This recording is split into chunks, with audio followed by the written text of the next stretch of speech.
one thing. I'm glad I never had to run against her.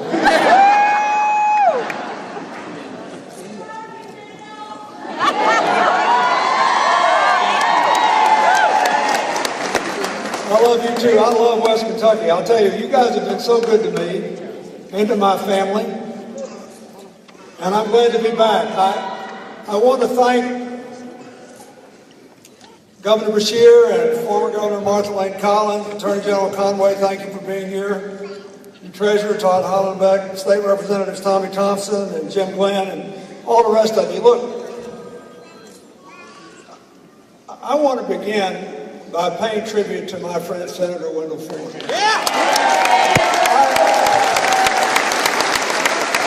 Because this election is really about two things. It's about what are you going to do and how are you going to do it.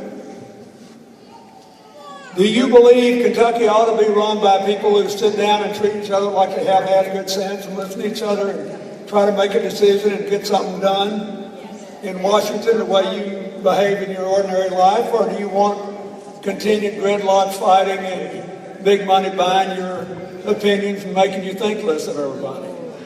And do you believe the economy ought to be run for the benefit of working families and building the middle class and giving poor folks who will work a chance to work their way into it? That's all this is about. Wendell Ford walked me out to my second inauguration. And we had sat and worked together and talked together for many years. He never once, we were backstage talking about this, he never once hesitated to work with Republicans and Democrats in Washington to get something done. You got to understand that this idea that we should just put up these big walls and fight and keep everybody all torn up and upset has not always been the way your national government worked. It used to work the way the founders intended, where we debated, we argued, we fought, we disagreed, and in the end we got together and made the best decisions we could. That's what Wendell Ford did for you and for America. So the first thing I want to say is, I've seen all this hot air in these ads. And heck, I'm not mad at anybody. I mean, how can I be mad? 25 days ago, I became a grandfather for the first time. And last weekend, I went to my 50th high school reunion.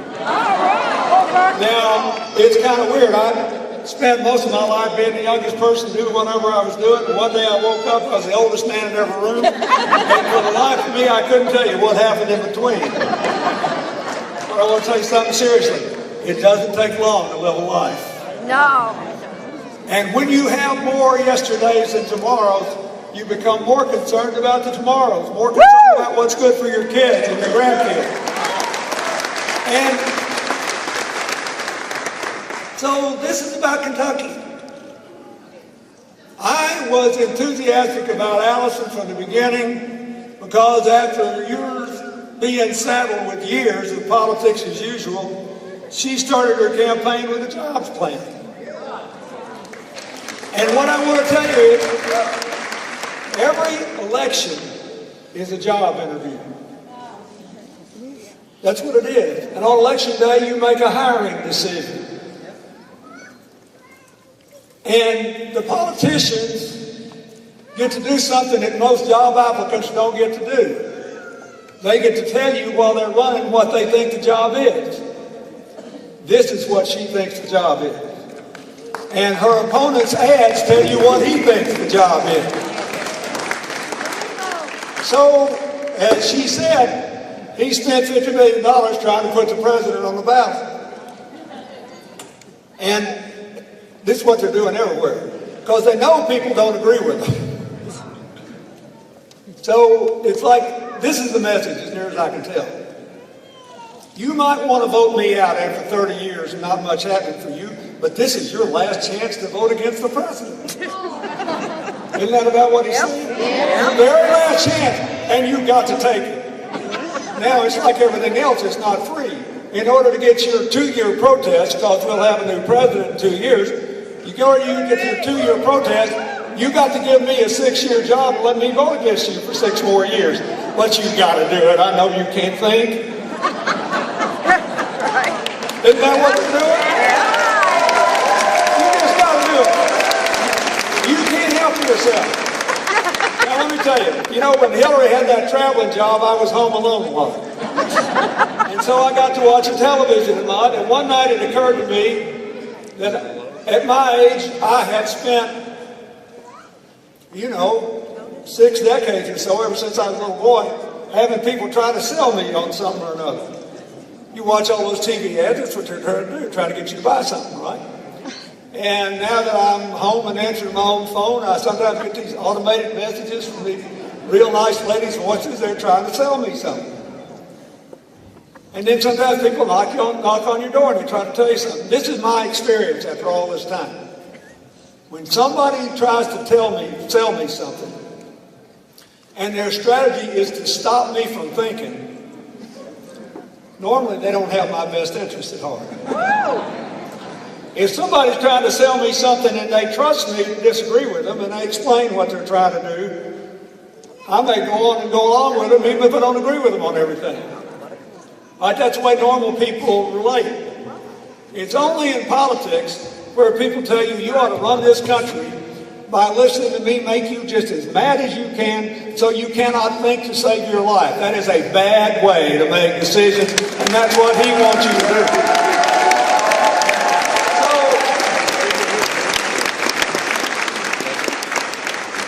I'm happy. You can't make me mad to save his life. But here's what I know.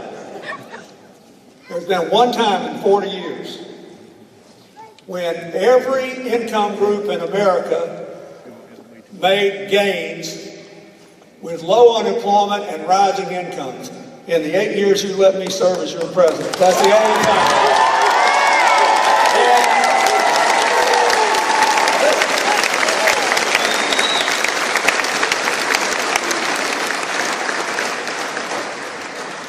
In the 5 terms that they had Republican presidents, the last time your senator was in the majority in 6 of those 8 years in Congress, we had trickle-down economics. The only time it worked a little bit was under President Reagan because we never had gone to the candy store and eaten candy like we did, tripled the debt, and never had to go to the dentist. But even then, while the top 1 or 2% did slightly better then than under me, everybody else did better when I was president. And the bottom 20% of the workforce was really interesting. In the Reagan years, they increased their income 0.7% under them, 23% when I was president. I'm just telling you, the next 20% income increased twice as much. Next 10%, only 50% more. I'm telling you folks, if you want to grow together, you got to care about working families and growing the economy from the middle out and giving poor folks a chance to work their way up. You've got to do that. And trickle-down economics will not get the job done. It just won't do it. Now, he voted out and said 17 times against the minimum wage. Let me tell you something. I raised it as governor. I raised it as president. I tried to raise it twice as president. You got a chance to raise it again. Every time we did it, I heard the same old thing. You're going to bankrupt the small business community. You're going to run up unemployment. It never has worked. Why? First of all, when you raise the minimum wage, you don't just raise the minimum wage. Millions of people just above the minimum wage also get a pay raise. And most of the people who get it have all they can say grace over, keeping body and soul together and trying to support their kids. So they spend all that money. Then it goes out in the community and it circulates and people have to order more of this and order more of that. And pretty soon everybody's making more money. It helps the economy. It doesn't hurt the economy. But it doesn't necessarily help all those people that buy those TV ads. Same thing for equal pay. It'd be good for men. Men in working families have their wives making equal pay for equal work. Be a good thing. It would be a good thing to have the gains of labor more fairly spread to the work. Same thing with making student loans more affordable. And cutting the interest rates instead of voting to double them. Same thing with putting more money into technical training and what we used to call vocational training. You know, we made a terrible mistake in this country for 30 years dividing academic training from practical thing. We need to put the two back together so people can live. That's what this election is about. It's about how we're going to live. All these TV ads that are just designed to get you to stop thinking, they don't have anything to do with how you're going to live. And what about the people that are buying those ads? Where are they going to be the day after the election? Not in Kentucky. That's right. They're not going to be knocking on your door saying, I got you all torn up and upset, and I made you foam at the mouth and steam come out of your ears, and I got you to stop thinking, and I got you to cast a protest vote. But I don't give a rip if you ever get a raise. That's right. I don't give a rip if you ever find a new job. I don't give a rip if anybody ever invests in your community and gives you a better chance. You got to go out and convince your neighbors to think. We're all preaching to the saved in here. You see all these polls, they're all over the place. I'm going to tell you something funny. The polls in conflict, they're both right. They're right in the sense that they called a certain number of people and they're telling you what they told them. That's all the polls do. The genius is if you can figure out who's going to be there on election day and call a representative group of them, but no one knows. That's right. And these negative ads are designed to break your spirit. That's right. To make you think, oh, they're all bad, oh, it doesn't make any difference. You just remember what it was like in those 8 years when we all grew together. That's right. We were all going forward together. When working people had dignity in this country, not because they got a special handout, but because they got a hand up and a fair shake. And that brings me to the second thing. What are you going to do? How are you going to do it? Now, he was talking about Senator McConnell going out to see the Koch brothers in their little meeting in California. I have this little article on what he actually said. I want y'all to listen to this now. If you care more about tomorrow than yesterday, the young people especially. He said, when he got to be the majority leader of the Senate, quote, we're not going to be debating all these gosh darn proposals. That's all we do in the Senate is vote on things like raising the minimum wage. How trivial, how unimportant. Let me remind you of all the things that have happened. Now, that was a bill that the Supreme Court got rid of with the Citizens United decision, which is why you're being treated to all these ads.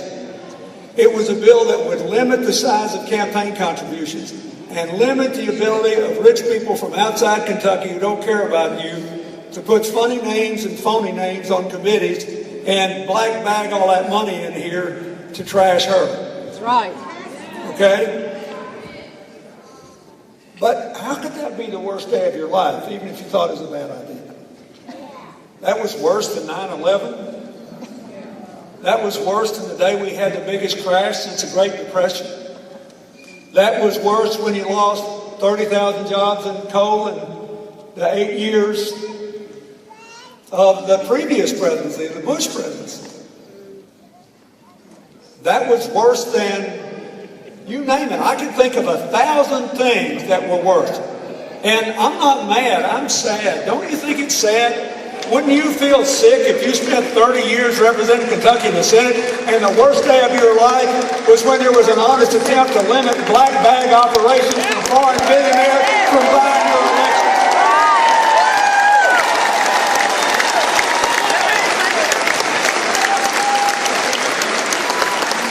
Look, folks, years, America's had 4 big financial crashes. 1872, 1892, 1932, the Depression, the worst, and the one we had in 2008. Then there's been a bunch of them in other rich countries throughout the world. Japan had one in 1990. If you look at all these rich countries, in an average, when you collapse the financial system, it takes 10 years to get over. That is 10 years just to get the jobs back you lost before you can start really growing again. It took us 6 years and 1 month. We're 4 years ahead of schedule.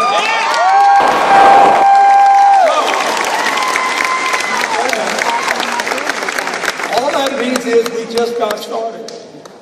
So what you're really doing is electing a senator who will help to shape your possibilities for the next 4 years when we're just getting started.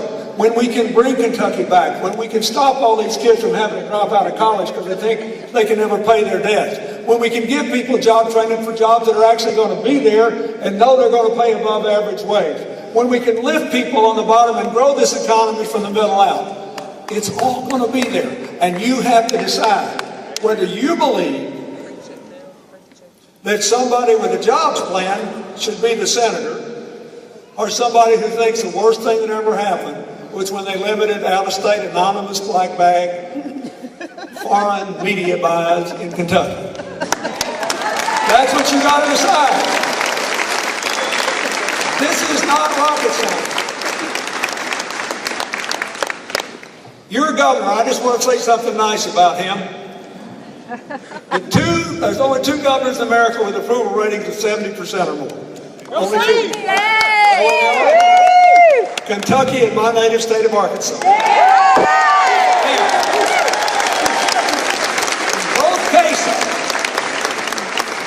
both cases, there are Democrats in states that haven't been carried by a Democrat for president since I won. In Kentucky and Arkansas. Now, why do people like them? Because they work with everybody and they try to get stuff done, and they've enrolled hundreds of thousands of people, working families in health care, and let them take care of their kids that couldn't do it before. So, let's fix it so we can all live with it. He said, no, I'm going to repeal it and I'm going to leave Connect as a website.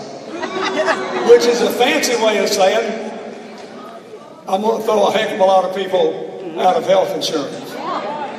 You can have it if you want it, but I don't think you want it. Now this is serious. You got 2 weeks to go out and talk to your friends and neighbors about whether we're going back to trickle-down economics or we're going forward with an economy we can all share in.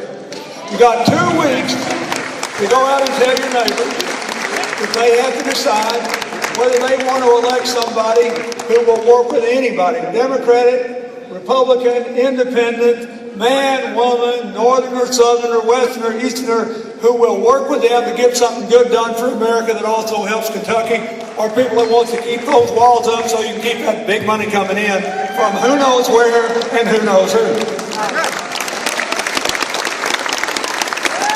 It is not complicated. That's all that matters. When it's all, look, I can't run for anything anymore. I'm amazed people ask me to do it. Sometimes I feel at election time the rest of my life is all my foundation, the work I do in America, the work I do around the world.